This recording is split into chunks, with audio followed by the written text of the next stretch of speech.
मित्रांनो, व्हिडिओमध्ये दिसणारी कार ट्रकच्या मागे जी कार असते ती थेट जाऊन जंगलात पडते, असा अंगावर काटा आणणारा जो व्हिडिओ आहे सध्या समोर आलेला आहे। तर तुम्ही त्याआधी चॅनलला नवीन असाल तर जरूर सबस्क्राईब करा।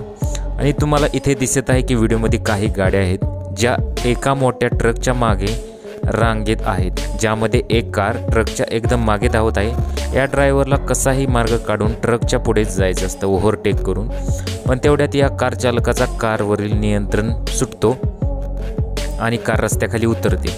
ज्यानंतर ती पुन्हा रस्त्यावर येते आणि मग पुन्हा रस्त्याखाली उतरते, ज्यानंतर ती थेट जंगलात जाऊन एका झाडाला जोरदार आदळते आणि सगळीकडे धुराचे लोट होतात। हे दृश्य पाहून अनेक जण थक्क झालेत। व्हिडिओ पाहून काही लोकांनी रस्ता सुरक्षेबाबत सल्लाही दिलेला आहे। तर असा हा व्हायरल व्हिडिओ सध्या चर्चेत आहे।